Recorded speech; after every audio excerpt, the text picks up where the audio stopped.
오늘은 옥토 성도의 고울이 되는 이스라엘 역사에서 왕정과 선지자 시대, 그리고 이제 400년 침묵 시대의 그 사건들과 어떻게 연계되어 있는지를 같이 상고하겠습니다.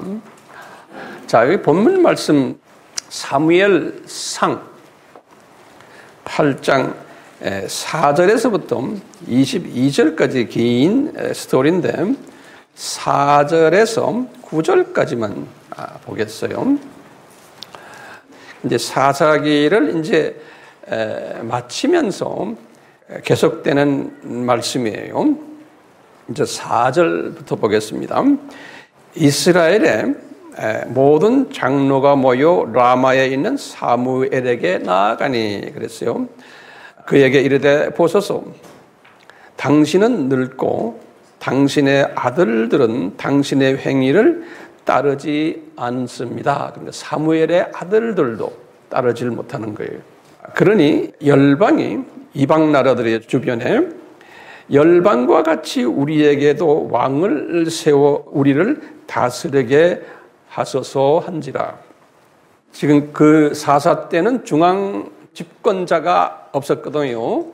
각 지역에 집권자가 있었는데, 그러다 보니까 사사기의 그 역사가 일어났는데, 이제는 사사 시대가 끝나면서 사무엘이라는 선지자를 이렇게 대도시키면서 이제 사무엘이 혹시나 중앙 집권자가 될까라고 기대했는데, 우리 여호와께서, 예수님께서 그렇게 하지 않으시고 쭉 하다가 사무엘이 이제는 할아버지가 되신 거예요.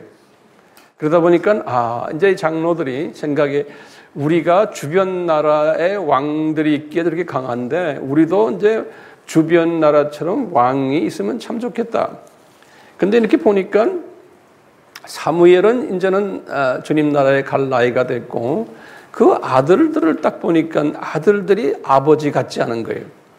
그러니까 이 장로들 생각에 아이고, 이 아들들이 이제 그 다음에 대를 이어야 되는데 지도자로서 그 중에 한 분이라도 중앙 집권하는 왕이 되면 참 좋은데 이 아들들이 마음에 안 들었던 그런 상황 속에서 지금 사무엘에게 말씀하시는 거예요.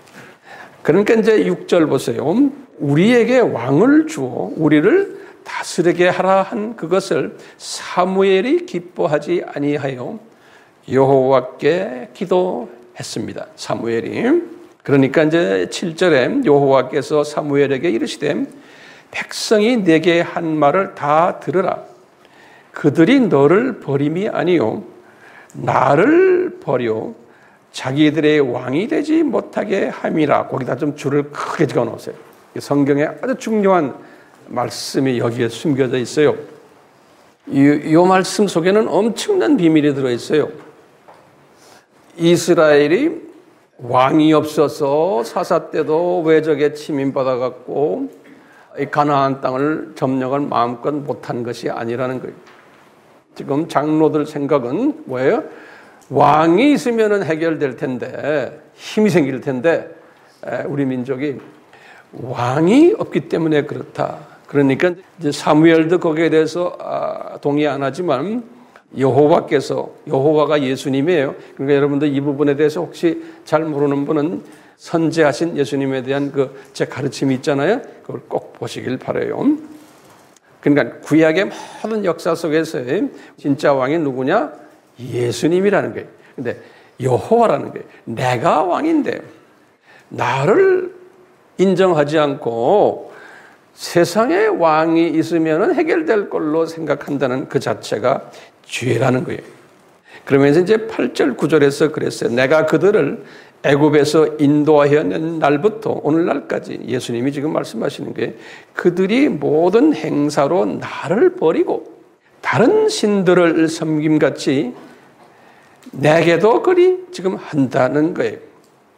그러므로 그들의 말을 듣되, 그렇지만 이제 여기 중요한 말이 그들의 말을 사무엘아 들으라는 거예요. 듣되 너는 그들에게 엄히 경계하고 그들을 다스릴 왕의 제도를 알게 하라.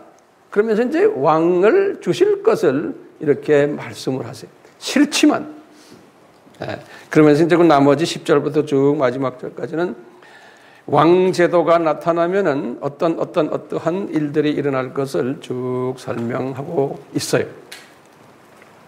자, 이 말씀을 오늘 중심으로 해서 우리 계속 좀 공부를 해야겠어요. 우리 지난 시간에요, 중요한 질문을 제가 한번 던졌어요. 그 질문이 뭐였냐면, 이 예수님께서 7,000년이라는 이 세상을 창조하신 목적이 뭔가? 거기에 대한 자세한 내용은 지난 시간에 제가 했지만 간단하게 보시면 그 목적이 뭐냐? 한마디로 말하면 이 세상은 7,000년 이 세상은 뭐예요? 하나님의 자녀들이 창조 목적을 교육받고 훈련받는 장소가 이 세상이고 그 기간이 7,000년이라는 거예요. 그렇지만 이 세상에 우리가 하나님의 자녀들이 이 세상에 떨어져 가지고 7,000년 우리가 살지 않죠. 우리에겐 고작해야 7, 80년, 많아야 100년, 120년이. 그렇지만 전체적인 그림에서 그렇다는 거예요. 그래가지고 이제 이 훈련을 하는 학교 역할을 하는 데는 도구가 필요해요. 교육훈련 도구가. 그래서 하나님의 자녀도 있지만 사탄의 자녀, 가인의 후예들을 만들어냈고 그 가인의 후예들, 사탄의 자녀들을 통해서 하나님의 자녀들을 훈련시키는 이야기를 쭉 우리가 했어요. 그러니까 하나님의 자녀는 또한 소수로서 약한 역할을 하면서 이분들에게 핍박을 받는 그러한 방법을 이 교육 방법으로 채택하시고 쭉 이루어왔어. 오늘날까지도 계속했어요.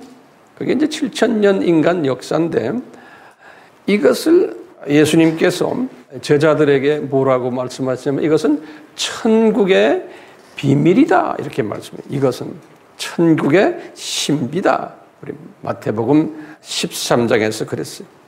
그런데 이 천국의 비유는 모든 하나님의 자녀들은 소화를 못한다.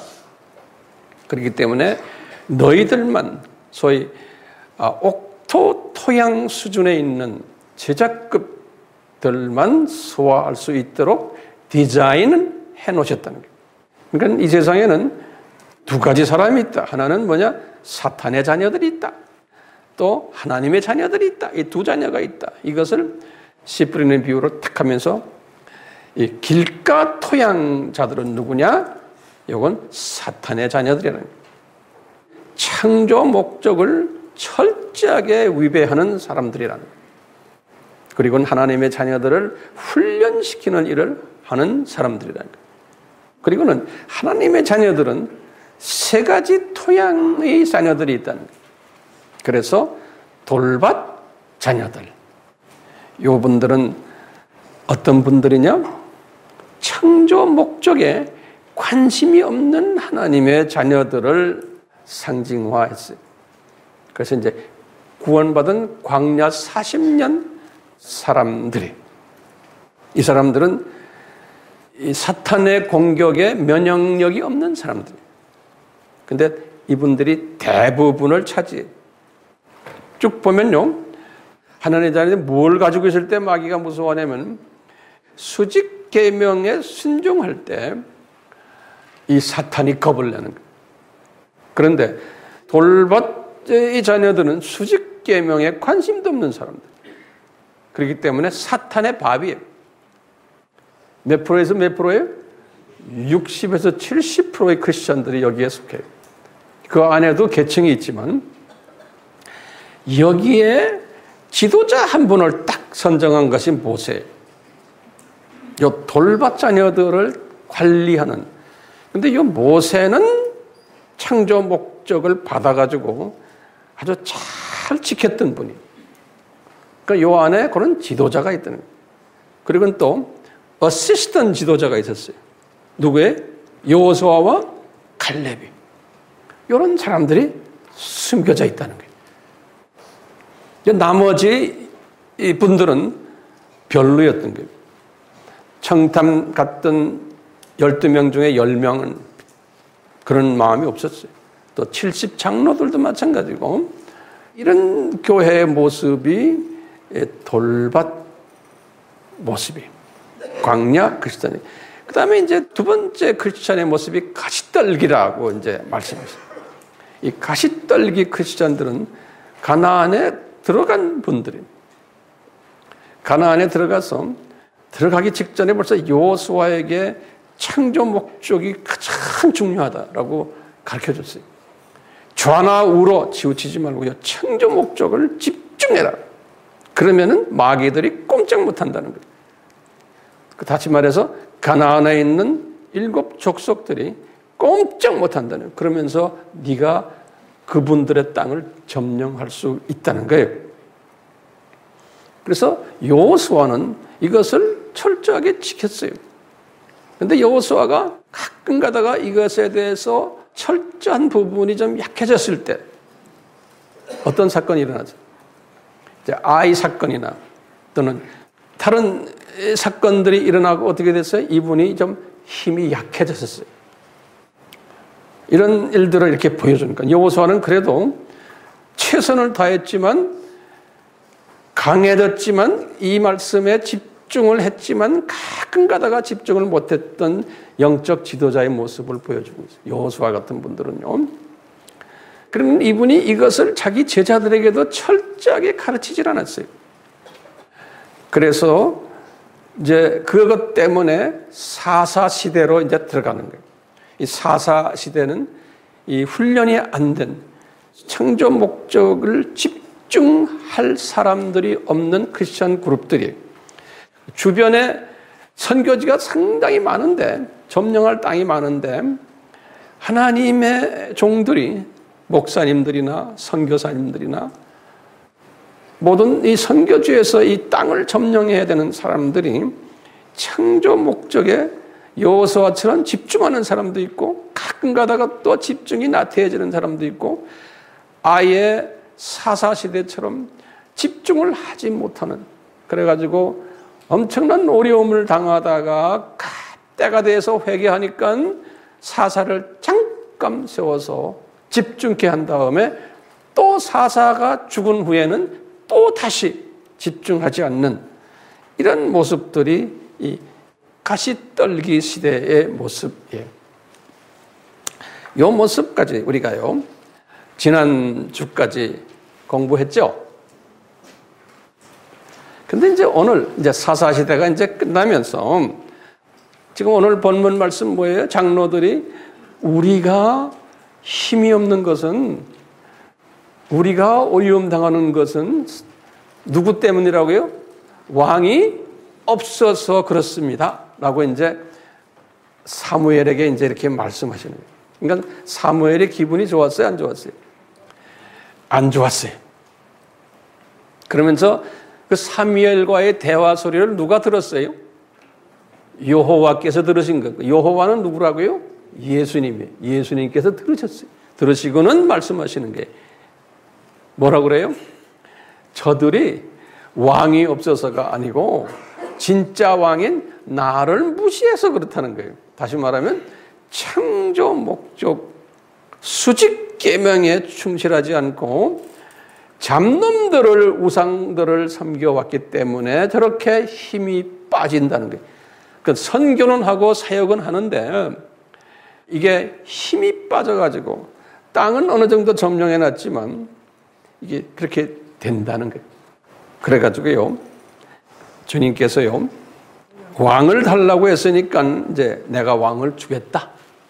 그런데 진짜 왕이 나오는데 진짜 왕이 누구예요? 이제 다윗이죠. 그렇죠? 자, 지금부터 잘 들으세요. 진짜 왕은 다윗이에요. 이 말은 뭐냐면 다윗은 창조 목적과 수직 계명에 철저했던 분이에요. 성서에서 나오는 유명인사 중에 제일 철저했던 분이 다윗이에요. 그러니까 이 다윗을 옥토 마음을 가진 지도자로 보시면 되는 거예요. 그게 이제 옥토의 마음을 가진 지도자의 그림자가 누구예요? 다윗이에요. 근데 왕을 세워주겠다 그랬으면요 다윗을 딱 세워주셔야 되는데 다윗을 세우지 않으시고 사울을 세우셨어요. 그게 참 우리에겐 이게 의문거리인 거예요. 예? 사울은 옥토 마음을 가진 지도자예요? 아니죠. 그렇죠. 그런데 우리 예수님께서는 사울을 먼저 딱 세우셨어요. 이스라엘 사람들이 볼 때는 진짜 왕이에요. 왜? 첫 왕이에요. 사무엘을 통해서 여호와께서 왕으로 기름 부으라고 그래서 기름을 부음을 받은 왕이에요. 다시 말하면 안수 받은 목사님이나 똑같아요. 사울을 보면요. 그런데 나중에 그러는 게 내가 저 사람을 여호와께서 그런지요. 저렇게 기름 부어서 왕으로 시킨 것을 내가 후회한다라는 말까요? 후회한다는 것은 거룩한 후회라는 하나님이 계획 속에서 하신 건데 그만큼 저 사람은 내 마음에 드는 사람이 아니라는 거예요. 그런데도 어떻게 됐다는 거예요? 목사로서 성직자로서 안수받은 사람이지. 이런 사람이 있다는 걸 우리에게 보여주는 거예요. 교회 시대에. 근데 겉으로 보기에는 옥토 지도자인데 그 내용은 아니라는 거예요. 그럼 왜 이런 식으로 하실까? 우리 예수님이 이런 식으로 하시는 이유가요. 진짜가 소중하기 때문에 진짜 옥토 왕을 보여주시기 위해서 가짜 옥토 왕을 미리 한번 보여주시는 거예요.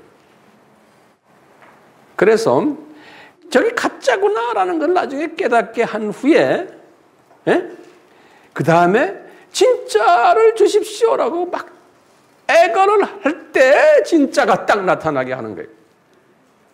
그러니까 누구를 사랑해서 그래요? 우리 하나님의 자녀들에게 이 영분별을 시켜주기 위해서. 그래서 가짜를 더 먼저 세워놓고 가짜가 더 악하게 놀고 하도록 먼저 허락을 하시는 거예요. 그것을 저는 이런 단어를 써봤어요. 이거 하나님의 역기능이에요. 역기능. 하나님의 이 역기능 교육 방법이에요. 항상 성서에 보면요. 그렇고 오늘날도 마찬가지. 이 신약의 역사 속에서 똑같아요. 이 역기능 교육 방법을 쓰세요. 그래서 역기능 교육 방법이란 무엇인가? 한번 그 제목을 한번 붙여보시겠어요? 역기능 교육 방법이란 예수님이 다른 말로 표현해요. 산고 신학 교육 방법이다. 이렇게. 산고. 우리 산고 알죠? 어머니들 아기를 낳기 직전에 경험하는 고통이에요. 그래서 예수님도 그것을 산고라는 단어를 썼어요. 그 관계되는 성경 구절을 제가 좀 드릴게요. 이 산고라는 단어가요. 아담이 타락하자마자 그 부인이 창세기 3장 16절에 산고를 경험하도록 허락했어요. 예레미야 4장 31절, 또 예레미야 22장 23절, 이제 마태복음 24장 8절, 이건 예수님의 재림 전에 산고가 있을 것을 징조들, 산고의 징조들 24장 8절의 마태복음, 요한복음 16장 21절, 갈라디아서 4장 19절, 여기 다 같은 이야기들이 이 산고가 필요하다는 거예요. 그러니까 진짜 복된 소식이에요. 굿뉴스예요. 기쁜 소식이에요. 진짜 선물을 주시기 전에 반드시 역기능을 허락하시는 거예요. 이 역기능은 뭐냐? 악이 무성하고 이 악이 득세하고 악이 환영받고 또는 악이 공인받고 인기가 더하고 악이 진리로 둔갑하는 거예요. 그러니까 비진리가 진리로 둔갑을 시키는 거예요. 그 다음에 이 선은 소수로서 핍박받고 무시당하고 인기 없고 미움당하고 배척당하고 외롭고 이 무기력하게 만드는. 그러다 보니까요, 이 선을 따르던 분들이 이게 분명히 선은 선인데 지금 똑같아요. 우리 지금 사울 왕은 왕인데 그런 행동을 보니까 이게 진짜 왕이 아니야. 하나님이 원하는 왕이 아니야. 그러니까 이 하나님의 사람들 중에서 특히 돌밭 사람들은 이런 걸 느끼질 못해요. 관심이 없으니까. 그렇죠? 이 가시떨기 정도의 크리스찬은 이런 걸 느끼는 거예요. 고민하는, 그러니까 이 고통을 느끼는 거예요. 왜 이렇게 선이 고통 속에 있는가? 이 선을 갈급하는 마음, 목마름이 생기기 시작하는 거예요. 이런 마음을 가지도록 성령님이 이제 붙잡아 주시는 거예요. 그러다가 이제 때가 되면은 이제 선을 탁 보여주셔요. 그러니까 예수님이 마태복음 24장에 우리 소위 무슨 설교라고 그래요? 감람산 설교에서도 마찬가지예요. 이제 내가 이 세상에 재림에 올 때에 여러 징조들이 있을 텐데 이 징조 중에서 예수님이 그러는 거예요. 복음이 다원주의로 변하고 지구가 고통을 당하고 지진이 여기저기서 일어나고 가뭄이 일어나고 음식이 없게 되고 전쟁이 여기저기서 일어나고 하나님의 백성들이 핍박받고 예수님의 이름만 이야기하는 사람은 미움받고 죽임까지 당할 거라는 예수님이 말씀해요. 이것을 예수님이 산고다 그랬어요. 이 산고가 꼭 있어야지만 기쁨이 있다는 거예요. 이제 예수님이 나타나시는 기쁨이. 그래서 이제 똑같아요. 우리 아담의 처가 이 산고를 경험을 하게끔 하신 거예요. 그래서 이제 아기가 나올 때 하나님이 주셨구나라고 기쁨을 가질 수 있다는 거예요. 이 기쁨은 누구예요? 지금 여기에서 다윗이에요. 다윗 왕이 진짜 왕이에요. 그렇죠? 그러니까 가짜 왕을 허락하셔서 쭉 이제 하시다가 그 다음에 이제 진짜 왕, 다른 말로 표현하면 가짜 옥토 지도자들을 보여주시다가 있다는 거예요. 그러니까 교계 안에는. 그리고는 진짜 옥토 지도자가 나타나는데 그분이 다윗이라는 거예요. 이렇게 해서 이제 다윗을 금방 보여주시지가 않으시고 이렇게 가짜를 먼저 보여주고 했다는 거예요. 이와 같이 지금 요 사울을 가짜 왕을 만들기 전에 또 가짜 선지자들을 하나님이 허락하셨어요. 그것이 대표적인 가짜 선지자가 누구냐면 엘리 제사장이에요. 요 엘리 제사장은 성직자이지만 이게 가짜 성직자인 거예요. 왜 가짜냐 진짜냐? 그건 딱 구별점이 뭐예요? 수직 계명에 충실하느냐 충실하지 않나요? 그러니까 우리가 여러분들 지금 우리가 이 말씀을 지금 참고하는 것은 분별력을 가져야 돼요. 저 사람 성품이 좋다, 저 사람 뭐 참 이거 갖고 따지는 거 아니에요. 이 하나님의 자녀들은 뭘 갖고 따져야 돼요? 수직 계명을 잘 지키느냐 안 지키느냐 거기에 달려 있어요. 그런데 사울 왕도 이제 가짜지만 그 사울 왕 전에 가짜 옥토들 중에 대표적인 게 엘리 제사장입니다. 소위 성직자인데 매일 성전에 들어가서 제사 드리는 분인데 매일 우리가 새벽 기도하고 매일 기도원에 가서 기도하고 금식하고 하는데도 생각하는 걸 보면은 세상적이고 세상 욕심 많고 자기 이익을 따지고 하나님의 이익보다 하나님을 예수님을 이용해 가지고 하는 그런 사람들 딱 보면 분별력을 여러분들이 가져야 되는 거예요. 이 엘리 제사장이 이런 모습이니까 그 아들 둘이 있었는데 홈리와 비느하스도 보니까 지혜비와 똑같은 거예요. 그러니까 예수님께서 엘리 집안에 대해서 이렇게 말씀하셨어요. 이제 사무엘상 3장 14절에 중요한 말이에요. 너희들의 죄악이, 그러니까 이 죄악이라는 게 무슨 죄악이에요? 네? 수직계명 지킨 죄악이에요. 우리 성경 전체는 다 그 이야기예요. 우상 섬기는 이야기. 하나님의 자녀들이 딴 게 아니에요. 딴 죄악이 아니에요. 딴 죄악은 그건 쉬워요. 그건 웬만하면 눈 다 감아주세요. 용서해 주시고. 근데 이 수직계명을 특히 성직자들이 안 지킬 때는 그 가족까지 이야기. 엘리 집안이 이 죄악을 지었기 때문에 예물을 드려도 제물을 드려도 열심히 기도해도 영영이 그 죄를 속함받지 못한다는 거예요. 그럼 이게 무슨 뜻일까요? 우리에게 뭘 보여줘요? 목사인데 신부인데 뭐 추기경인데 감독인데 그런데 우상을 더 좋아해요.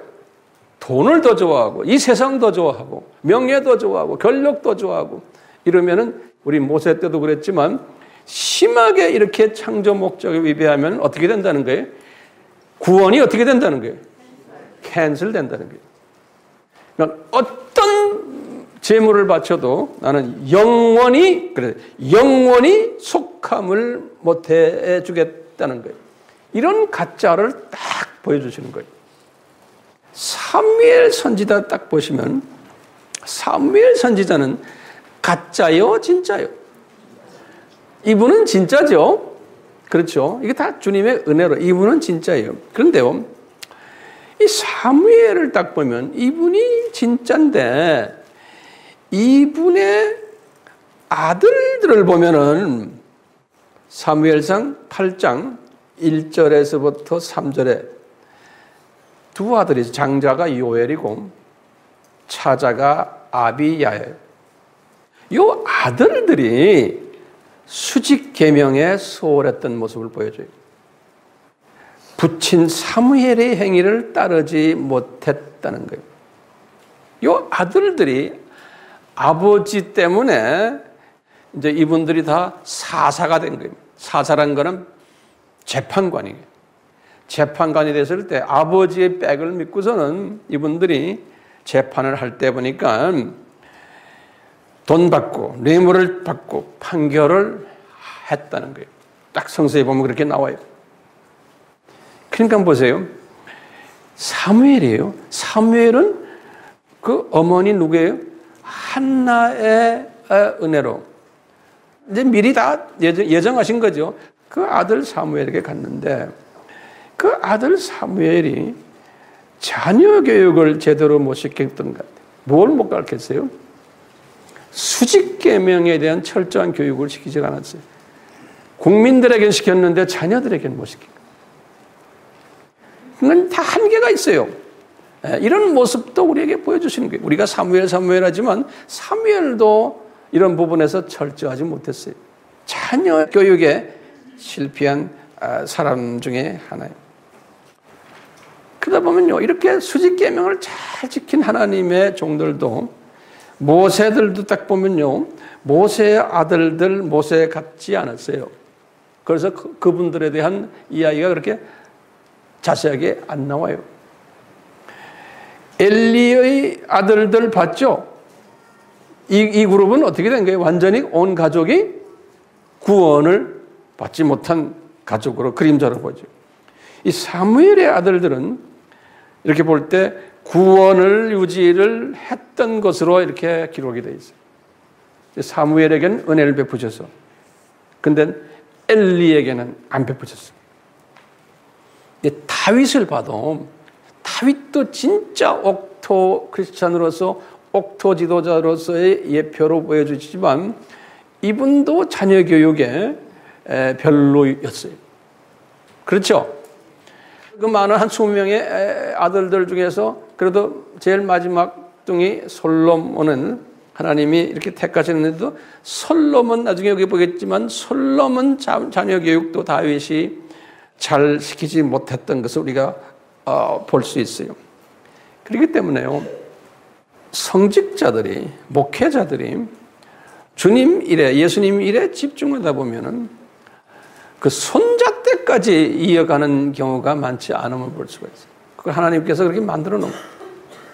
이제 주님께서요, 엘리 제사장 이야기로서 우리에게 보여주시고, 그 다음에 이제 사울을 등장시키는데, 이제 사무엘상 13장, 이제 8절부터 15절, 제가 여러분들 그 성경 구절은 주보에 제가 다 적어드렸어요.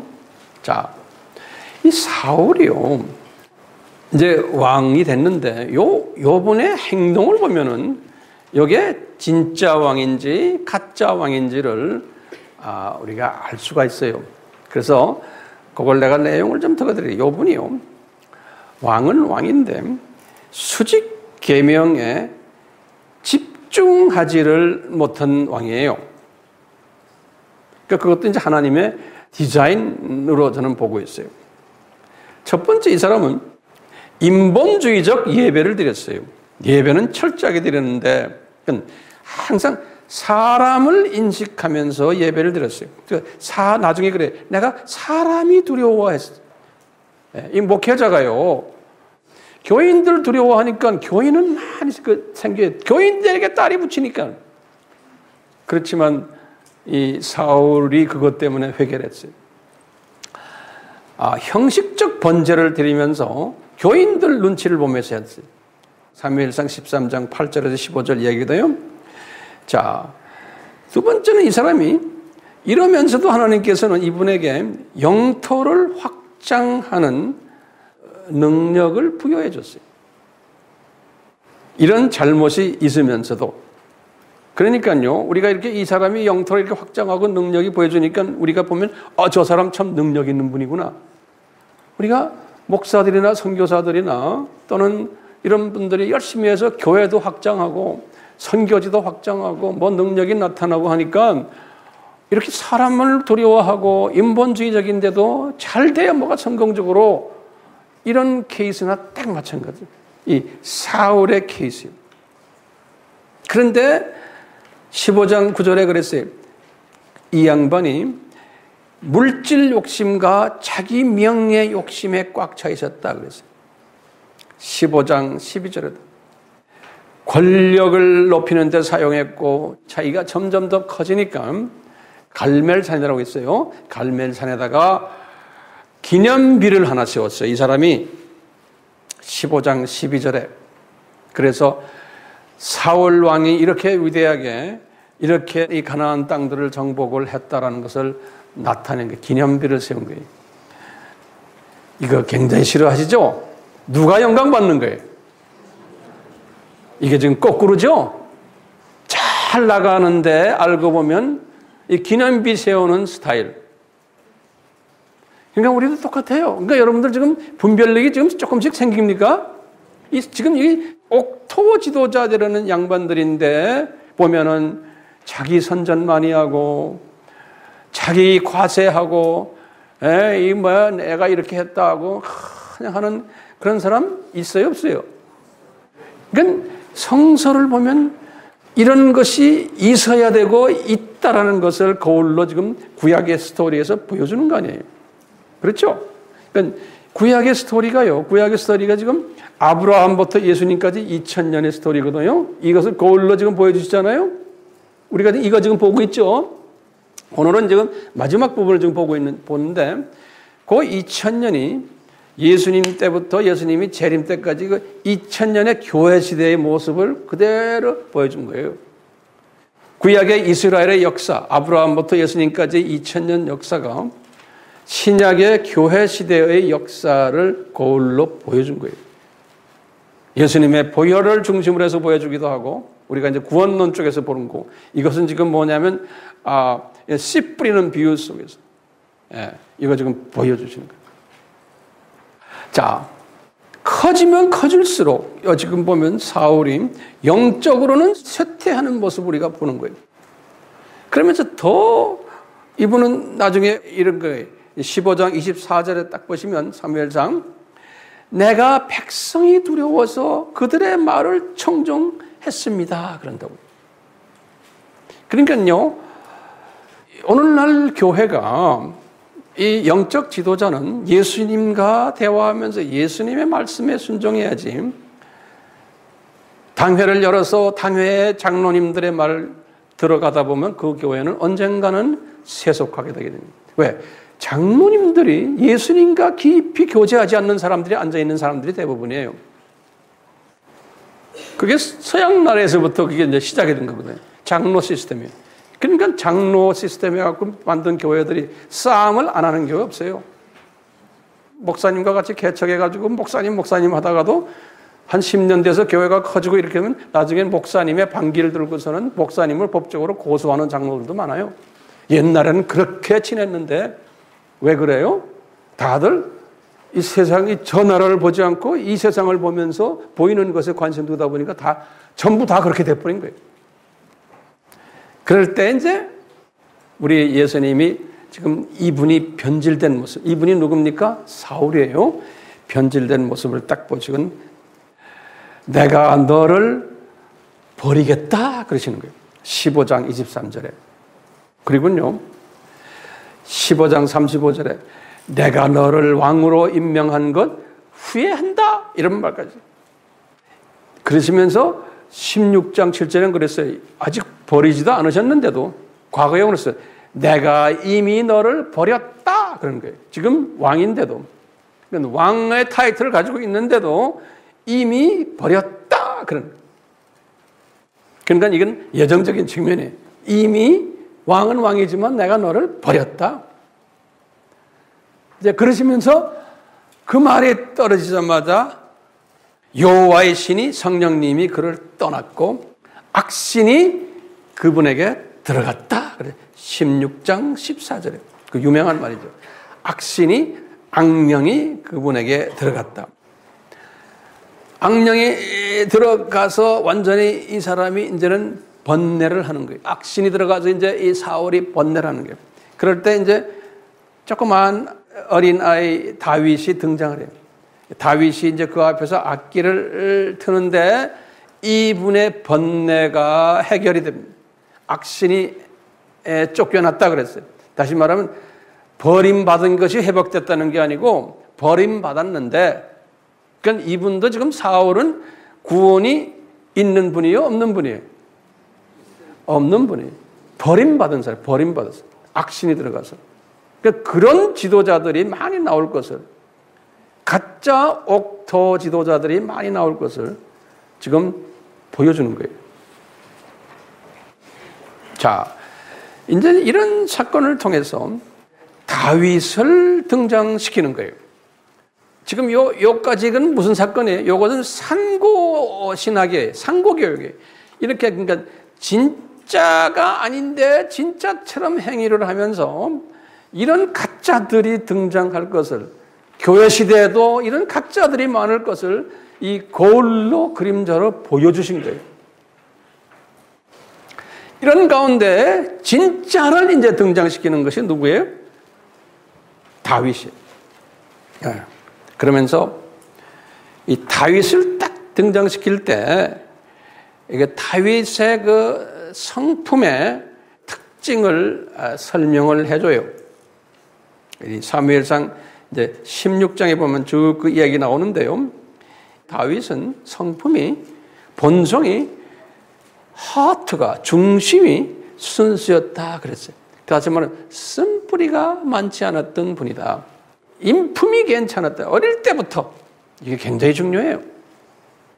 두 번째는 요분이 악기를 잘 탔고 이 음악을, 성품도 호탈하고 용감했고 장군감이었다.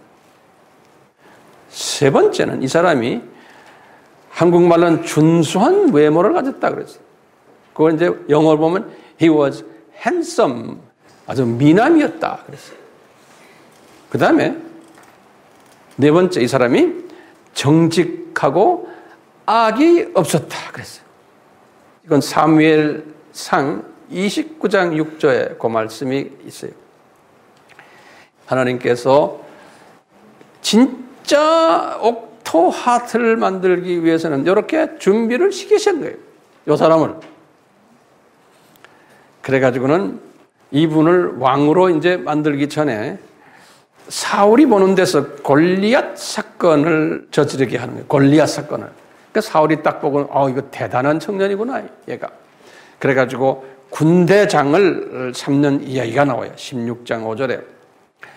그러니까 이제 이분이 인기가 있으니까 여자들이 뭐라 그러냐면, 우리 왕 사울은 천천히요 죽인 사람이, 그런데 이 다윗은 만만입니다. 그러니까 누가 질투를 느껴요? 네, 말할 필요도 없죠. 그래가지고 이 사울이란 양반이 이제 이런 걸 보면은 그대로예요. 저 사람이 하나님, 예수님이 사랑하는 종이구나. 지금은 안수 안 받았지만 그러면 그 사람을 사랑해 줘야 되는데 이 사울은 그렇지 못했어요. 질투심이 생겨가지고 다윗이라는 그 양반을 죽이려고 5번을 시도한 장면이 나와요. 성경에 보면요. 5번을. 자, 성경 구절을 드릴게요. 첫 번째는 사무엘상의 18장 10절에서 16절. 죽이려고 했어요. 그러다가 주님이 탁 막으셨어요. 두 번째는 19장 10절에서. 세 번째로는 19장 11절에서 17절에. 네 번째는 24장 2절에. 다섯 번째로는요, 26장 2절에. 여기 쭉 보시면은 이 사울이라는 이 양반이 진짜 옥토 지도자를 죽이려고 하니까 그게 죽여져요? Yes, no? 못 죽여요. 근데 그런 일들이 일어날 것을 그림자로 보여주시는 거예요. 근데 이 다윗이란 양반이 이렇게 자기가 5번씩이나 죽을 경험을 했는데도 이 사울이라는 사람에 대한 원수 갚는 마음이 조금도 없었어요. 그 신기하죠? 왜요? 이 하트가 순수한 사람은 예수님의 장중에서 이런 일 다 하고 이런 것도 예수님이 나를 훈련시키기 위해서 허락한 거라는 그 믿음을 가지고 있는 사람이에요. 이게 엄청난 차이가 있는 거예요. 예수님께 잡혀 있는 사람이 보는 시각은 누가 나한테 좀 해쳤다고 해서 내가 해치고 이런 스타일이 아니에요. 예수님의 시각으로 딱 보는 사람. 이 수직 계명에 딱 집중된 사람은 하나님의 은혜로 이런 생각을 하게 하는 거예요. 그러니까 이 주님께서 이 다윗이 사울을 죽일 수 있는 찬스가 2번 있었어요. 칼로 딱 갖다 대면 그냥 내 사울을 끝장을 내는 2번 있었어요.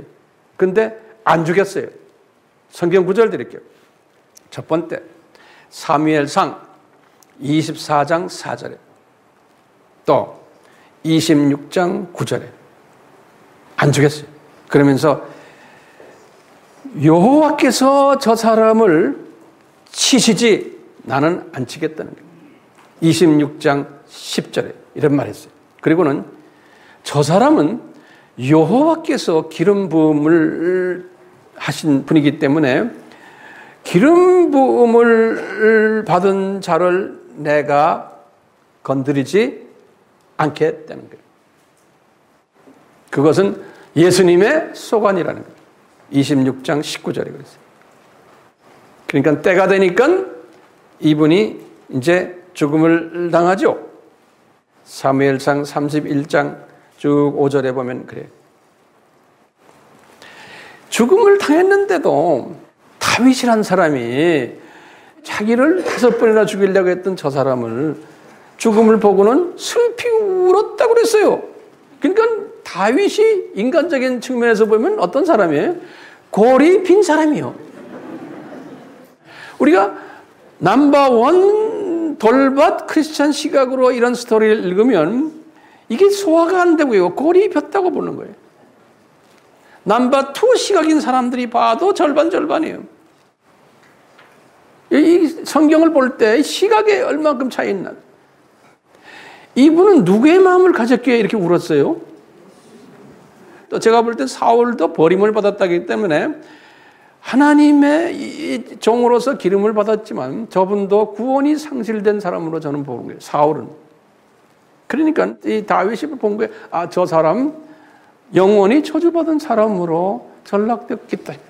그걸 놓고 아마 울었던 것 같아요. 그걸 보고. 그러니까 이 진짜를 보여주시기 위해서 이 가짜들을 보여주는 거예요. 이걸 내가 역기능이라는 말 했죠. 예? 이거 보여주시는 거예요. 이거 상고신학이에요. 이거 상고신학이에요. 자, 이렇게 하면서 다윗이 이제 왕이 됐는데요. 이분이 처음에는 가나안 이 땅 전체를 왕을 노릇을 하질 않았어요. 처음에는 유다 족속들이 있는 유다 지방에, 예루살렘도 아니고 그 밑에 헤브론을 중심으로 했어요. 그래서 거기서 7년 동안 유다 지방 왕 노릇을 했어요. 이제 사무엘 하에 보시면 5장 5절에 보면 그러다가 사울 왕의 아들이 있었어요. 이스보셋이라고. 이스보셋. 이분이 사울이 죽은 후에 왕권을 가졌어요. 그래서 이스보셋은 유다 족속만 빼놓고 나머지 모든 이스라엘의 족속들을 왕 노릇했던 분이에요. 사울이 죽은 후에 그 아들이 왕권을 받았어요. 이제 40살 됐을 때인데 2년 동안 왕권을 받았다 그랬어요. 그래서 이제 이스라엘의 왕이 됐다. 그래서 이 사람은 이스라엘의 왕 노릇을 2년간 한 사람이에요. 사무엘하 2장 8절에서부터 10절에 그래요. 그러니까 사울이 죽은 후에 그 나라가 지금 두 왕국이 있었던 거예요. 누구 왕국에? 이스보셋의 그분이 메이저 왕이에요. 그 다음에 다윗이 유다 족속만 어디에서요? 헤브론에서. 네.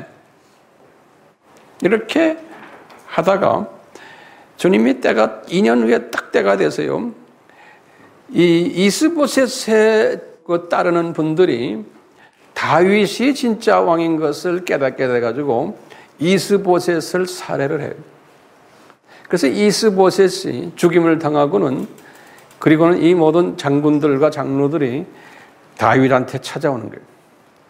헤브론에 있는 다윗한테 와서 우리 이 나머지 땅 다 드릴 테니까 우리가 당신 앞에 무릎 꿇겠습니다. 그래가지고 다윗이 예루살렘으로 옮겨갔어요. 도성을. 그래서 예루살렘에서 33년 동안 통일 이스라엘의 왕이 된 거예요. 33년 동안. 그 합해서 몇 년에? 40년이에요. 33년은 누구를 우리가 보면 예수님이 이 세상에 오셔서 33년 사셨던 거랑 똑같은 거예요. 그 다윗은 예수님의 표상이에요. 그래서 이제 다윗이 이제 이스라엘의 왕이 되면서 이분이 철저하게 수직 계명을 잘 지키니까 계속해서 능력을 부여했어요. 파워를. 그래가지고 나머지 땅들이 블레셋 땅들, 모압, 암몬, 또 아람 족속도 시리아에 이런 것들 땅을 다 무찔른 이야기가 나와요. 그래가지고 1000년 전에 아브라함에게 약속하셨던 일이 성취가 되는 거예요.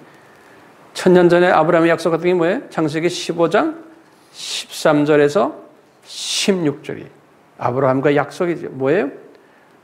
언젠간 모르지만 네 후손들이 400년 동안 노예 생활하다가 이 땅으로 돌아오리라 그랬죠? 그때 헤브론에서 이야기했거든요. 아브라함이 그랬더니 정확하게 이 땅 헤브론과 지금 이 예루살렘 땅으로 돌아와가지고 전 가나안 땅을 다 점령하게 된 것이 요 때인 거예요. 이 전 가나안 땅을 점령했다는 그 말은 무슨 뜻이에요? 신약에 와서는 세계 복음화가 끝났다는 소리. 이 가나안 땅은 이 지구본을 상징한다고 그랬죠. 신약에 교회 시대에 와서는요. 그래서 이제 우리가 사도행전 1장 8절에 이제 예루살렘부터 시작해서 쭉 해서 지구본 끝까지 다 복음화 시키는 것이 이제 세계 복음화인 거예요. 똑같이 아브라함부터 시작을 해가지고 정확하게 1000년 후에 가나안 점령이 끝난 거예요. 그러니까 요 진짜 옥토인 다윗을 통해서 100배, 60배, 30배의 결실을 맺게 된 거예요. 이것을 우리에게 보여주는 거예요. 그러니까 신약 시대에는 요 다윗 같은 사람을 통해서 이 아름다운 선교의 열매들, 내 민족을 향한 열매들, 타민족을 향한 열매들이 맺어질 것이죠. 다윗 같은 사람을 통해서. 그런데 가짜 다윗들, 가짜 옥토들 통해서도 땅이 넓어졌어요? 안 넓어졌어요? 넓어졌어요.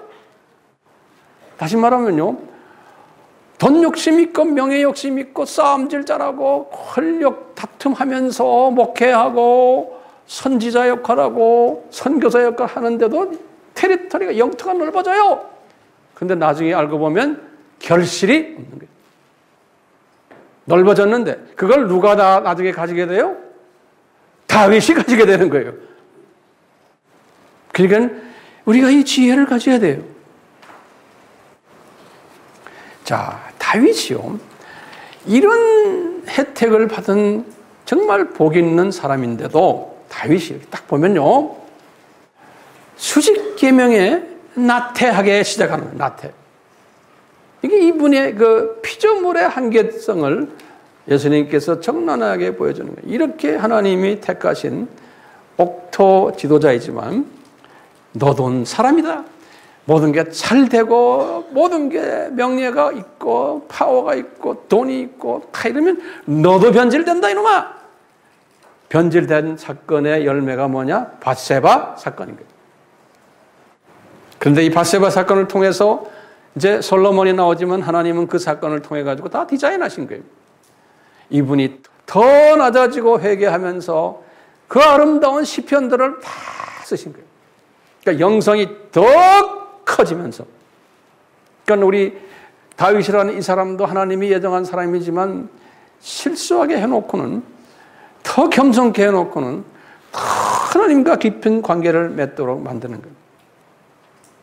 그러니까 땅 아래 피조물들은 온전한 사람이 없다는 것을 보여주시는 거예요. 이런 가운데 이제 다윗은 이제 하늘나라에 가시고 그 아들 중에 한 20명 아들 중에 솔로몬을 예정을 하셨어요. 이 솔로몬을 예정했다는 성경 구절은 솔로몬이 직접 잠언에서 다 기록해놨어요. 잠언 8장 22절, 또 23절, 24절, 26절, 거기 27절까지 보면 다 만세 전에 자기를 이렇게 만들어 놨다는 거예요. 이분이 그걸 고백을 해요. 그리고요, 이분이 이런 거예요. 왕으로 된 후에 참 순수한 마음을 아버지처럼 가지게 됐어요. 열왕기상 3장 9절에서 15절에 뭐가 나오냐면, 예수님이 얘야, 내가 너에게 이렇게 다 줬는데, 부도 주고 명예도 주고 권력도 다 줬는데 너 뭐 더 필요하냐? 그러니까 이분이 그러는 거예요. 나 이런 거 다 필요 없습니다. 뭘 달라고 그래요? 사람을 잘 다스리는 지혜를 주십시오. 그런 거예요. 이분이 순수한 마음이 거기에 있음을 볼 수가 있어요. 이 세상 욕심이 없음을 볼 수가 있어요. 솔로몬이. 그래서 이분은요, 이런 순수한 마음을 가지고 잠언을 썼거든요. 잠언에 보면요, 이분이 이 수직 계명의 중요성을 여러 번 강조를 해요. 이 잠언에서요, 이분이. 이 참고로 보시면 잠언이 31장까지 있거든요. 31장까지 있는데 거기에 1장에서부터 24장이 솔로몬이 직접 저술한 내용이에요. 그리고는 25장에서부터 29장까지는 13대 유다왕 히스기야 왕의 신하들이 솔로몬의 잠언을 다시 재편집한 그 내용이 25장에서 29장은. 그러니까 직접 쓴 거는 처음 24장까지예요. 그리고는 이제 마지막 30장은 아굴이라는 사람이, 그분이 누군지는 몰라요, 쓴 잠언이고, 31장은 그무엘 왕이라는 왕인데 이분도 무명인이에요. 이 왕의 모친이 훈계한 내용을 쓴 것이 31장이에요. 그러니까 이렇게 보면요, 30장과 31장을 빼놓고는 나머지 29장은 누구의 잠언이에요? 솔로몬의 잠언이에요. 이 솔로몬의 잠언에서 보면요, 메시지가 뭐냐면 다 수직계명 이야기를 항상 강조해요. 잠언 1장 7절에서도, 9장 10절에서도, 16장 16절에서도. 그러면서 이제 그 유명한 1장 7절에 그러죠. 여호와를 경외하는 것이 뭐의 근본이다? 지식의 근본이라는 거예요. 다시 말하면 수직계명, 경외라는 건 수직계명. 또 이제 9장 10절에서 그랬어요, 잠언에서. 여호와를 경외하는 것이 지혜의 근본이라는 거예요. 근본이라는 건 시작이라는 거예요. The beginning of wisdom. 예. 그러니까 이 수직계명을 잘 지키는 것이 지식의 근본이고 뭐예요? 지혜의 근본이라는 거예요. 그리고는요, 잠언에서 그랬어요. 이것을 잘하는 사람은 장수하고, 10장 27절에 자녀들이 복받고, 14장 26절에 그렇다는 거예요. 이것을 경외하지 않으면 징계와 꾸지람과 저주를 받는다는 거예요. 그럼 나중에 패망까지 한다는 거예요. 3장 11절, 12절, 33절 또는 13장 3절. 이렇게까지 하셨던 분이 이 모든 걸 다 가지고 또 하늘의 그 메시지도 다 받았고 이렇게 하던 분이 서서히 변질되는 모습을 우리에게 적나라하게 보여주시는 거예요. 이게 우리를 괴롭히는 거예요. 이분이 변질되면서 나중에 이 스스로 회복할 능력까지도 상실되는 모습을 우리에게 보여주고 있어요. 이렇게 영성을 가지고 다 받았던 사람이, 그래서 이 사람이 죽기 전에, 나이가 들어 죽기 전에 이 사람이 이 자기의 변질된 모습을, 깨달은 모습을 변질되는데 고치질 못하는 거예요. 전도서에다가 그대로 다 기록한 거예요. 전도서 알죠? 이 전도서는 스스로가 변질이 돼가지고 이거 깨달은 거예요. 그래서 이분이 그 유명한 말이 있어요. 전도서 1장 2절에 헛되고 헛되며 헛되고 헛되니 4번씩이나 모든 것이 뭐예요? 헛되도다. 그러니까 이분이 지금 이 예수님의 트레이닝 프로그램 속에 있는 거예요. 안수받은 하나님의 예수님의 종이 자기 아버지도 그런 실수를 했지만 자기도 아버지의 등에 업혀가지고 이렇게 특권을 누리다가 자기도 요 창조 목적이 중요하다는 걸 다 깨닫고 말씀받았는데 자기가 이렇게 변질되는 모습을 딱 보고는 잠언 속에서는 다 그렇게 말했는데 아하, 내 죽기 전에 보니까 이게 다 내가 헛된 짓 했구나. 이게 실은 헛된 게 아니죠. 우리에게 가르쳐 주려고 그러는 거예요. 그 사람을 지금 도구로 사용하셔가지고. 에? 그러니까 이분이 그런 거예요. 내가 세상에서 눈으로 1장 8절에 그래서 눈으로 봐도 만족이 없고 귀를 들어도 차지가 않는, 그리고는 해 아래서는 새 것이 없다는 거예요. 1장 9절에 내가 다 가져봤는데 또 가져봐도 이게 또 별거고 돈, 권력, 연락, 희락, 웃음, 쾌락, 술, 여자들, 첩들 다 가져봤는데 이게 새롭지가 않다는 거예요. 2장 1절에서 8절에 그런 거예요. 예? 내가 지혜와 지식도 가져봤는데 이게 다 헛되이 바람 잡는 것 같다는 거예요. 대단한 거 깨달았죠? 근데 이 사람이 이거 깨달은 것, 여러분들 이 사람 왜 이렇게 깨닫게 만들었어요? 우리에게 그림자로 보여주시는 거예요.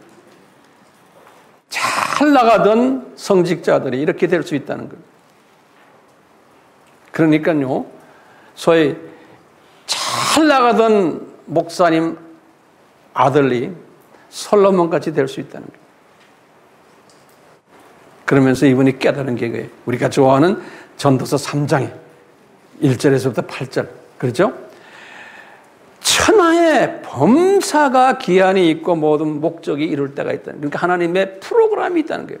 하나님이 프로그램이 있어가지고 날 때도 있고 죽을 때도 있고 심을 때도 있고 뽑을 때도 있고 죽일 때도 있고 찾을 때도 있고 잃을 때도 있고 찢길 때도 있고 깨맬 때도 있고 잠잘 때도 있고 망할 때도 있고 사랑할 때 있고 미워할 때 있고 전쟁할 때도 있고 평화할 때가 있다는 거예요. 우리가 좋아하죠. 그렇지만 우리가 지금 이 모든 배경 스토리를 알면서 이것을 봐야 돼요. 그러니까 이게 무슨 뜻이에요? 다른 말로 표현하면 역사의 주인이 누구라는 거예요? 예수님이라는 거예요. 예수님의 섭리 속에서 이 모든 것들이 지금 디자인돼 가지고 움직여진다는 거예요. 그래서 전도서 3장 14절에 그래서 역사의 주인은 예수님이다. 그렇기 때문에 예수님에 잡혀있는 사람과 안 잡혀있는 사람, 자기 아버지처럼 잡혀있는 사람, 안 잡혀있는 사람, 그러면서 이분이 기가 막힌 거 깨달은 이야기를 하는 게 있어요. 전도서 3장 11절에 계세요. 내가 돌이켜서 해 아래 이렇게 보니 피조물들을 쫙 보니 경주를 잘 다니는 그 띵뛰기를 잘 다니는 경주자가 해도 딱 보니까 1등으로 도착하는 경우도 있지만 없는 경우가 더 많다는 거예요. 이분이 지금 본 거예요. 그걸 한국말로 그랬어요. 빠른 경주자라고 해서 선착하는 것이 아니며 그러니까 누구의 장중에 있다는 게 지 아무리 똑똑하고 학벌이 좋고 지 아무리 어째도 예수님의 장중에서 움직이는 거지 이 사람이 이게 배운 거죠. 이거. 아무리 유력자 장군이 파워가 있는 사람이라도 전쟁에서 승리하는 것이 반드시 아니라는 거예요. 아무리 지혜자라도 먹는 것을 다 가지는 게 아니라는 거예요. 명철자라도 재물을 다 가지는 게 아니고 능력이 있은 기능자라도 은총을 다 입은 것이 아니라는 거예요. 모든 것은 시기가 있고 한국말로는 우연이라고 하는데 그 우연의 뜻이 찬스, 기회라는 뜻이에요.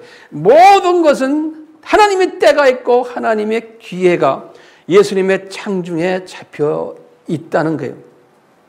그렇지만 사람은 자기의 시기와 자기의 기회를 모른다는 게 사람은. 그러면서 예를 들었어요. 물고기가 재앙의 그물에 언제 걸릴지 알아요? 몰라요? 모르는 거나 같다는 거예요. 그건 우리가 해요. 예수님의 창중에 있다는 거예요. 그러면서 그러게 새가 올무에 걸림같이 인생도 재앙의 날이 호련히 다가올 텐데 그걸 모르고 산다는 거예요. 그러니까 이분이 깨달은 거예요. 이걸 깨달은 솔로몬이 참 지혜자죠. 지혜자인데 다음에 우리 질문이 있는 거예요. 이런 지혜자인데 또 다 경험한 사람인데도 솔로몬인데도 이미 이것을 다 예정하시고 다윗이 죽기 직전에 자기 아들 솔로몬이 왕이 되는 것을 이제 다 아시고 이제 왕을 이제 임명하는 그 때에 뭐라고 그러냐면 얘야 너 수직 계명을 잘 지키지 않으면 내 뒤로 왕이 오를 사람이 끊어질 거다 그런 거예요. 열왕기상 2장 3절에서 4절이에요. 이미 이분이 왕이 되는 직전에 지금 이런 말을 아버지에게서 들은 거예요. 그것도 여호와께서 아버지에게 그렇게 말씀을 한 거예요. 예수님께서 이분이 그 말을 듣고는 나중에 왕이 돼가지고 권력도 많이 가지게 되고 부도 많이 가지고 되고 지혜도 누구보다 더 많이 가져서 이제 나라를 다스리는 이야기가 나와요.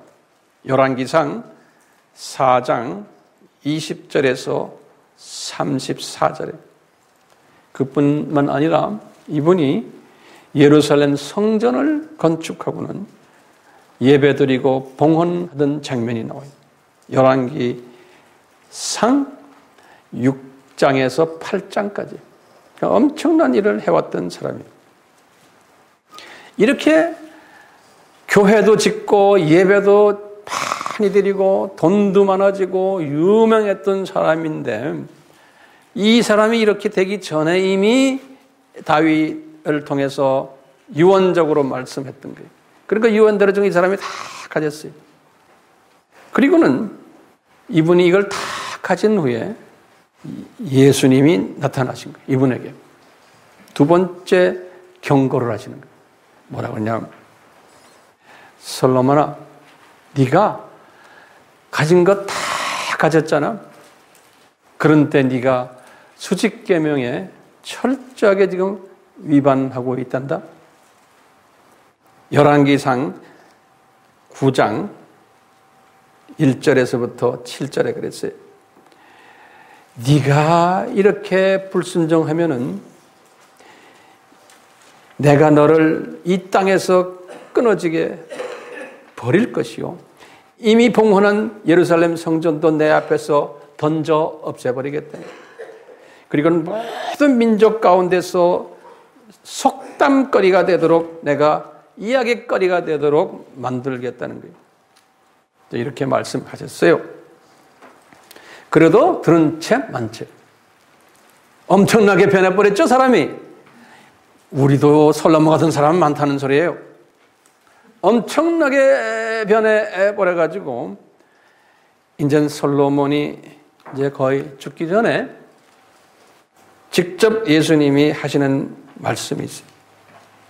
열왕기상 11장 1절에서부터 쭉 밑에 하반절에 보시면 기가 막힌 말씀하세요. 뭐냐면 얘야, 너 내가 과거에 2번씩이나 수직계명을 잘 섬기라고 경고했잖아. 2번씩 알죠? 성경 구절 내가 이제 드렸죠? 다윗을 통해서 그 다음에 직접 이렇게. 그런데 너 지금 보니 왜 이 모양이냐? 너 지금 이방 여인들을 나보다 더 사랑하고 애굽 여자, 모압 여자, 암몬 여자, 에돔 여자, 시돈 여자, 헷 여인들을 엄청나게 사랑해가지고 후비를 700명 두고 빈장을 300명을 지금 두고 있단다. 그리고 이 여자들을 통해 가지고 이방 신들을 너도 같이 섬기고 있단다. 그러면서 이방 신들 이름까지 됐어요. 아스타롯 신, 밀곰 신, 금모스 신, 몰록 신. 우리가 여자의 후손책에 보면 자세하게 다 나와요. 이 신들 이야기가. 그런데도 여기에 대한 조금이라도 지의식이 너는 지금 없다는 거야. 이렇게 경고를 했는데도 너 왜 이 모양이냐? 그러면서 그러시는 거예요. 솔로몬아, 너 이 불순종 때문에 이제 열왕기상 11장 9절에서부터 13절에 그래요. 너 이제 곧 죽을 텐데 네가 죽은 후에 네 신복인 여로보암이 큰 땅, 이스라엘이라는 땅을 가지게 되고 네 아들 르호보암이 유다 지파, 나중에는 벤야민까지 해서 조그마한 땅을 예루살렘을 중심으로 해서 가질 거라는 거예요. 나라가 둘로 갈라질 것을 말씀하신 거예요. 딱 40년 왕위를 한 후에 이 솔로몬이 그래서 죽었어요. 죽자마자 이런 사건이 일어났던 거예요. 그런데요, 그 다음에 이제 예수님이 여호께서 하신 말씀이 굉장히 관심 있는 말씀 하나예요. 열왕기상 11장 34절에 한번 성서 열어봐 주세요. 이거는 열왕기상 11장 이 기가 막힌 말씀을 하세요. 이런 거예요. 솔로몬아, 네가 내 명령과 내 법도를 지키지 않았지? 내 명령과 내 법도는 지금 뭘 말해요? 수직계명이에요. 지금 가장 중요한 이슈는 뭐예요? 수직계명이에요. 알겠죠? 이방신을 섬기는 거예요. 예, 창조 목적에 위하는 거예요. 그런데 네 아버지 다윗이 내 명령과 내 법도를 잘 지켰기 때문에 내가 네 아버지를 위해서 솔로몬의 생전에는 온 나라를 솔로몬의 손에서 빼앗지 않겠다는 거예요. 이 말씀 잘 들어보세요. 솔로몬이 잘나서가 아니고 이런 엄청난 짓을 했는데도 솔로몬 살아있을 때는 나라를 둘러 만들어 놓지 않겠다는 거예요. 네? 솔로몬을 끝까지 봐주시겠다는 거예요. 누구 때문에? 아버지 다윗 때문에가 아니에요. 다윗을 위해서 그랬어요. 성서에 보세요. 그랬어요, 안 그랬어요? 저를 위해서예요. 저라는 건 다윗이에요. 거기 나와요? 성서에다가 좀 형광 마크 해놨어요. 다윗을 위해서. 다윗은 그때 살아있어요, 죽어있어요? 이미 죽은 때예요. 다윗은 이 세상에 없었대요. 그러니까 다윗이 어디에 있었어요, 그 당시에? 낙원에 계셨겠죠. 그렇죠? 낙원에서 딱 들여다보면서 혹시 다윗이 볼 때 내가 사랑하는 아들이 저렇게 고생하고 지금 훈련을 엄청나게 좀 받았는데 우리에게 이걸 가르쳐 주려고 그 아들 살아있을 때 이런 두 나라가 갈라지고 이게 이런 아픔을 경험케 하지를 않겠다는 데 다윗의 마음을 편안하게 해주시기 위해서 그렇다는 거예요. 예수님께서 그만큼 누구를 사랑하시는 거예요? 다윗을 사랑하시는 거예요.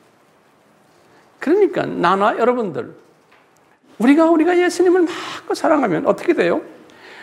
우리를 실망하지 않기 위해서 우리가 살아있는 동안에는 우리 자녀들을 잘 돌봐주시겠다는 거예요. 그 후는 뭐로 갔어요? 올라가서 또 우리가 내려다볼 때도 우리 후손들이 잘 될 것을 예상. 우리 때문에. 그 문제는 뭐냐? 내가 얼마나 수직계명을 잘 지키냐. 그러니까 솔로몬이 잘나서예요? Yes, no. 아니에요. 솔로몬이 운이 좋아서예요? Yes, no. 아니에요. 솔로몬이 은혜를 받아서 그래요? 아니에요. 누가요? 누가 은혜를 받아서 그래요? 누가 잘나서 그래요? 다윗이. 다윗이 은혜 받았기 때문에. 그러니까 다윗을 행복하게 해주시기 위해서, 다윗을 기쁘게 해주기 위해, 다윗이 섭섭하지 않게 하기 위해서, 이 솔로몬을 계속해서 이렇게 하나님이 어렵게 안 하시겠다는 거예요. 신기해요? 자, 이 두 나라로 갈라졌어요. 우리 잘 알잖아요. 두 나라 딱 갈라졌을 때 북이스라엘에는 왕이 몇 명이 있었어요? 20명이. 그렇죠? 남유다는 왕이 몇 명이 있었어요? 20명이. 딱 정확하게 20명, 20명씩. 그런데 우리가 공부했지만요. 북이스라엘의 20명 왕 중 19명이 수직계명에 불순종했어요. 근데 그중 한 명, 11대 왕이에요. 예후는 수직계명의 절반 정도만 순종했던 분이에요. 그래서 저는 볼 때 이 19명은 가짜 뭐라고 보면 가짜 옥토 성직자들로 보면 돼요. 그 가짜 옥토라는 거는 그러니까 구원적인 측면에서 보면 돌밭 수준의 크리스천들로 또 목사님들로 보면 돌밭 수준. 그리고는 예후는 절반 했으니까 요거는 가시떨기로 보면 되겠어요. 세상의 염려와 재물과 이런 걱정을 하면서 그동 살았던, 그러면서도 예수님도 섬기고 열심히 섬기고 또 세상 걱정도 많고, 그러니까 큰 열매는 맺지 못했어요. 다시 말하면 가나안 땅을 막 크게 점령하는 일도 못했어요. 자, 이런 스타일이 이런 걸 보여주시는 거예요. 남유다를 딱 보면요, 어떤 분들이 20명 중에서 2명이 철저하게 진짜 옥토 왕 모습을 보고 있죠. 13대 히스기야, 16대 요시야. 이 사람들은 철저하게 수직계명에 순종했던 분들이에요. 그 나머지 6명은 일부만 순종했던 분들이 6명은 이 사람들은 준 진짜 옥토라고 그럴까요? 가시떨기 토양 사람들로 보고 있어요. 이 사람들 명단 제가 드릴게요. 이 6명 3대 아사, 4대 여호사밧, 8대 요아스, 9대 아마샤, 10대 아사랴, 11대 요담. 이렇게 6명이 가시떨기의 토양의 사람들로 보시면 되고, 나머지 12명은 뭐라고 그럴까요? 돌밭 지도자들로 보면 되겠어요. 자, 그럼 이렇게 보면 우리가 40명 중에서 이 2명만 제대로 진짜 옥토들이니까 약 한 5%로 보면 되겠죠. 그렇죠? 그 다음에 이 40명 중에서 7명이 북이스라엘에 1명, 남유다에 6명, 이 7명을 보면 한 17% 정도예요. 17% 정도가 이 가시떨기 그룹으로 보시면 되고, 나머지는 다 돌밭 크리스찬들로 이렇게 보시면 되겠어요.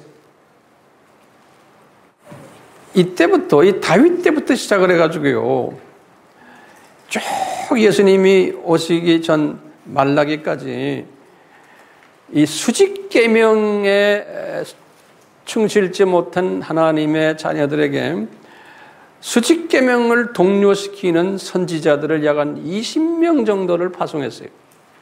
그러니까 다시 말하면 수많은 가짜 옥토들이 많았어요. 그래서 이 20명의 이 선지자들은 진짜 옥토들이에요. 사무엘, 나단, 엘리야, 엘리사, 요엘, 요나, 아모스, 호세야, 미가, 이사야, 나훔, 스바냐, 예레미야.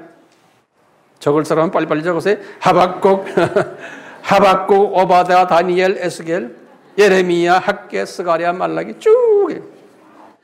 자, 보세요. 이런 사람들을 세운 그 키 메시지가 뭐예요? 지금까지 제가 쭉 설명한 키 메시지가 뭐예요?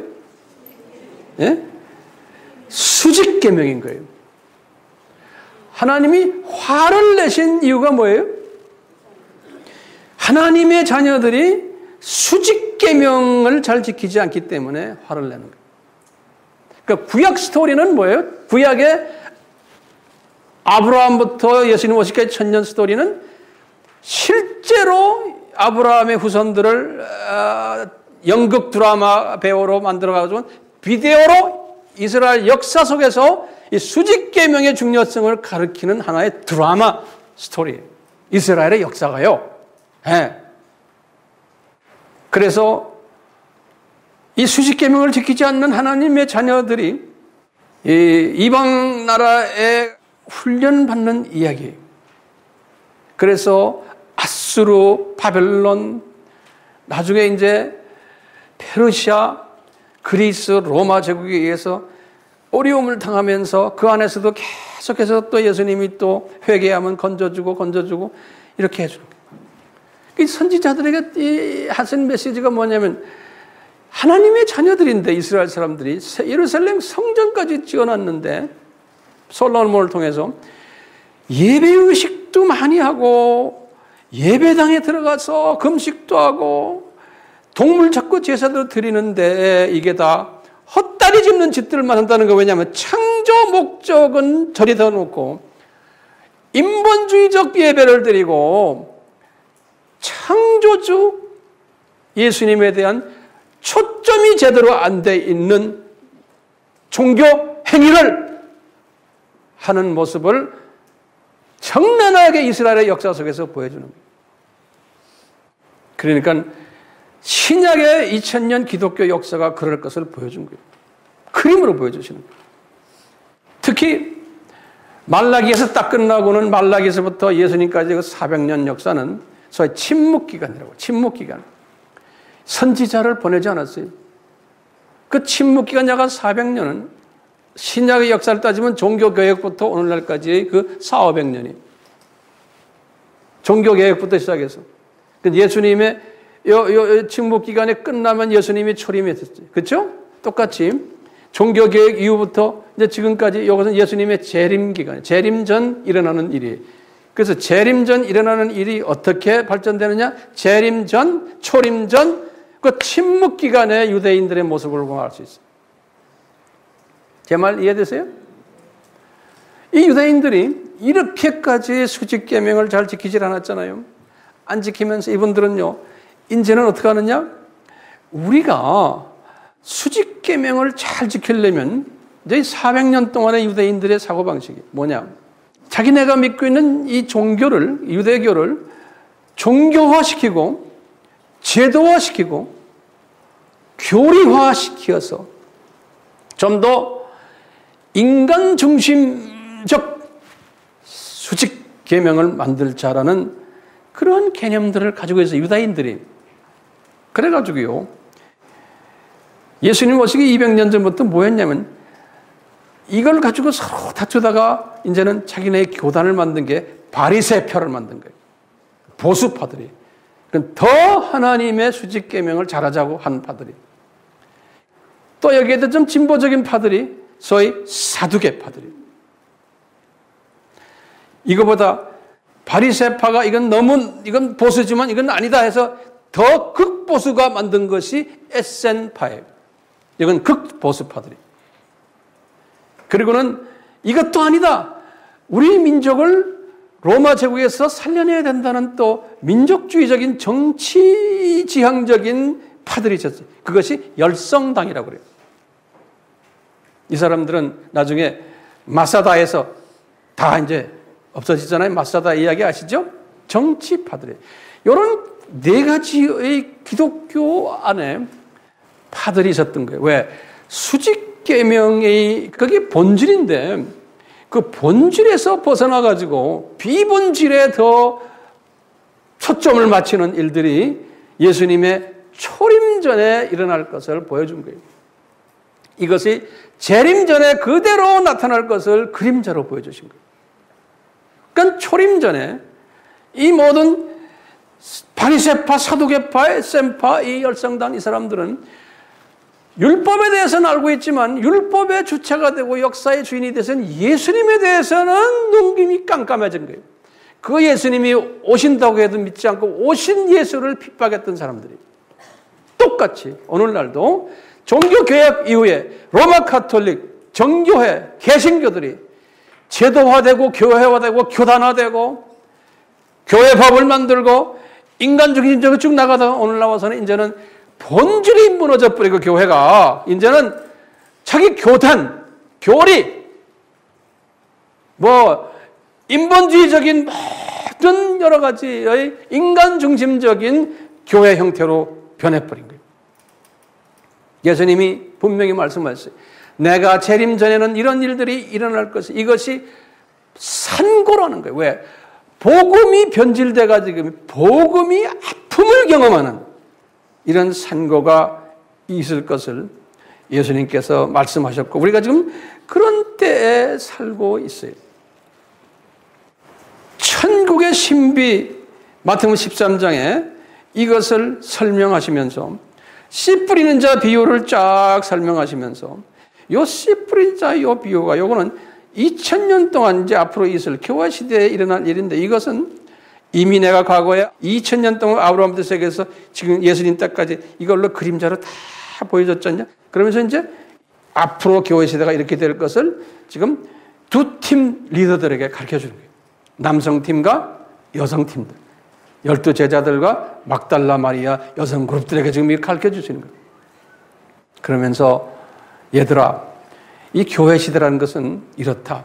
다시 말하면 왜 내가 이 세상을 이렇게 만들어가지고 이 세상 7000년이라는 이것을 만들어서 이 안에 두 종류의 사람을 만들고 그리고 또 하나님의 자녀들 중에서도 이렇게 다양한 사람들을 만들어 놓고 이 사람들이 이 안에서 찢고 벗기고 하는 이 일들이 일어날 터인데 이것이 너희들의 이상으로는 이해가 안 되지만 이게 천국의 신비라는 거예요. 그러면서 이 창조 목적에 불순종하는 분들이 대다수 될 것을 이 그림자로 다 보여주신 거예요. 그럼 봐라. 아브라함도 들여다보면은 창조 목적에 완전히 순종하지 못했다. 니네들 봐라. 모세를 봐라. 직접 나하고 얼굴도 대면하고 십계명을 받았는데도 이분도 이걸 하다가 어떤 때는 신경질 나서 도를 한 번 칠 걸 예수님을 두 번씩이나 치고 이 사람도 성격 부렸단다. 그게 피조물의 한계점이야. 여호수아를 봐라. 조금 잘 되다가 어떻게 돼? 교만기가 들어가서 또 딴짓 한단다. 그러니까 그 땅을 다 안 줬단다. 여호수아에게. 사역에 바쁘다 보니 교육시키질 않아서 사사들 모양 봐라. 또 그 모양이 된단다. 그러면서 보세요. 사사 다음에 내가 진짜 왕을 보내줄 텐데 가짜 왕들 봤지? 엘리 제사장 봤지? 사울 봤지? 그런 놈들 많이 나올 거다 앞으로. 그러면서 다윗 봐라. 다윗도 정말 진짜 옥토 같지만 그 놈도 문제가 있었단다. 그러는 거예요. 피조물이라는 놈들은 다 그렇단다. 환경의 지배를 받는단다. 피조물은 솔로몬 그 놈을 봐라. 내가 지금 일부러 놈이라 그래. 왜냐? 그렇게 하나님의 사랑을 받았지만 그 양반 잘 나가다가 나중에 딴짓하는 거 봤지? 그러니까 왜 이렇게 이런 짓들을 이분 할까? 400년 동안 그렇게 율법을 잘 지키려고 애쓰는 유대인들의 그 파봐라. 바리새 팔아봐라. 사도계 팔아봐라. SM파 팔아. 열성당원 팔아. 그렇게 하려고 하지만 초점을 잃어버리고 하는 그 사람들 봐라. 그러니까 교회 시대도 똑같이 그렇게 될 텐데 그러면 이렇게 할 수 없는 사람들을 왜 우리에게 이렇게 보여줍니까? 이것은 단 하나의 딱 메시지. 뭐냐? 얘들아, 내가 창조 목적을 훈련시키려고 너희들을 이 세상에 이렇게 집어던져놨지만 창조 목적이라는 그 거대한 그 하나님의 그 마음을, 큰 마음을 그대로 잡아가지고 거기에 실천하는 사람이란 그런 피조물은 하나도 없단다라는 거 보여주는 거예요. 그 안에 하나님의 은혜로 수준의 차이는 있지만 100% 지켜서 창조 목적대로 살았다. 그래서 등 두드러지고 정말로 수고했다. 이런 피조물은 하나도 없다는 것을 내가 보여주기 위해서는. 그렇기 때문에 너희들은 봐라. 구약의 모든 이 유명인사들 다윗까지 솔로몬 봐라. 다 이 선지자들 봐라. 그 사람들도 똑같아. 이 사람들은 100% 수직 계명을 하지는 못했지만 한 것처럼 여겨주면서 내가 그 사람들을 다려왔다는 거예요. 이걸 뭐라고 그래? 은혜라는 거예요. 내가 은혜를 베풀어서 한 것처럼 이렇게 해서 어느 정도 봐주면서 지금까지 온 거예요. 신약 시대도 똑같다는 거예요. 100% 성인이 없다는 거예요. 다 조금만 성인처럼 됐다가 보면 이게 변질된다는 거예요. 사람이라는 거예요.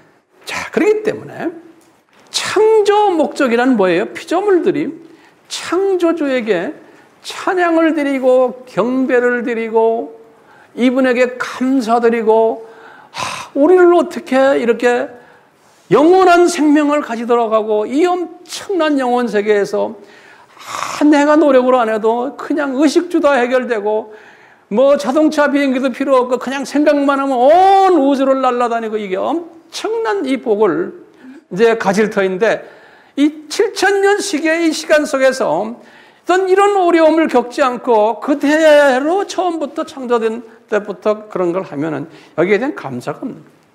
그러니까 진정한 의미의 창조 목적대로 피조물들이 살지 못할 것을 아신 거예요. 그래서 시간세계로 던져놓아가지고 7000년 동안 창조 목적 훈련을 시키면서 우리는 못하는구나 이것을 고백한 후에 그리고 이제 어떤 사람은 30년 했다가 올라가는 사람도 있고 어떤 사람은 10년 어떤 사람은 100년 올라가서 딱 보니까 오 마이 갓 이렇게 좋은 데가 있네요. 우리가 창조 목적대로 살지도 않았는데 이렇게 좋은 데가 있네요. 그러면서 예수님 이거 훈련시키려고 예수님이 인간으로 내려오셔서 그렇게 고생하셨네요. 예수님 고마워요. 그러니까 올라가자마자 내가 시키지도 않아도 자연적으로 감사해요. 예수님 감사해요. 감사해요. 이거를 하라고. 다윗도 보니까 감사해요. 솔로몬도 보니까 아이고 내가 그렇게 찐발을 많이 했는데 내가 여기서 이렇게 높은 사람 됐네. 이렇게 내가 실수를 많이 했는데도 은혜구나 은혜. 그 모든 사람이다. 예? 이 계층이 다르지만 각 계층별로 은혜가 다 다른 거예요. 그 은혜를 다시 말하면 창조 목적대로 너희들이 저 나라에 올라가서 저쪽에 올라가서 나에게 고맙게 생각해라. 감사하게 생각해라. 특히 누구에게? 예수님께. 그러니까 우리가 이게 계시록에 보면은 들림 받은 사람들이 거기 24성도들이랑 천사들이 누구한테 감사하다고 그래요? 예? 예수님께, 어린 양에게. 감사해요, 감사해요.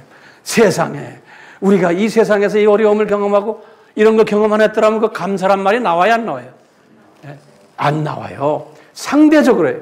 우리가 비교적으로 여기에서 살아봐야지만 저쪽에 고마움을 하는 거예요. 그리고는 그냥 몸에 배버리는 거예요. 잘 놀다가도 예수님만 보면 감사해요. 찬양하게 되고. 예? 또 저쪽 올라가서 그러는 거예요. 그러니까 여기 사는 동안에 항상 예수님께 감사하고 사는 사람은 저쪽 동네 올라가면 몸에 익으니까 좋죠. 그런 사람은 이미 저쪽 동네 올라가면 높은 분이에요. 이 어려운 말을 제가 어떻게 설명했는지 나도 잘 모르겠어요. 자, 그렇지만 이게 소화가 조금 됩니까? 예? 우리 같이 기도합시다. 예수님, 우리 피조물들 한계성이 있음을 오늘 말씀 속에서 또 깨닫게 되고, 우리 피조물들은 환경의 지배를 받는 존재임을 또 깨닫게 됩니다. 눈에 보이는 우상에 더 의지하려고 하는 그러한 존재임을 우리가 다시 깨닫게 됩니다. 그러니까 우리는 눈에 보이는 이것만 보고 짧은 시각을 가지고 좁은 시각을 가지고 근시안적 시각을 가지고서 세상을 보는 그러한 피조물임을 다시 고백하게 됩니다.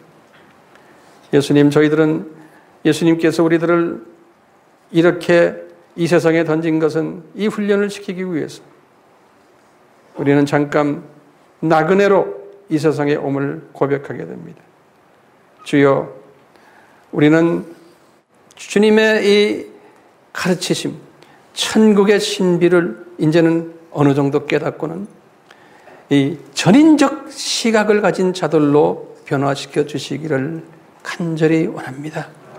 우리의 시각이 이 세상도 잘 보고 저 세상도 잘 보고 또 이 세상에는 사탄들도 많고 그 자손들도 많고 하나님의 자녀들도 많고 하나님의 자녀들 중에서도 여러 계층의 하나님의 자녀들이 있다는 것을 우리가 이제 보고 이 세상을 천인적 시각으로 보는 그러한 지혜자들이 되도록 은혜 베풀어 주시옵소서. 이것을 가르쳐주기 위해서 예수님이 우리에게 오셨고 예수님께서 또 이것을 직접 제자들에게 가르치신 이 메시지, 이것이 오늘 우리의 메시지가 되게 해주심을 감사합니다. 예수님 홀로 영광받아 주시옵소서. 예수님의 이름으로 기도드리옵나이다. 아멘.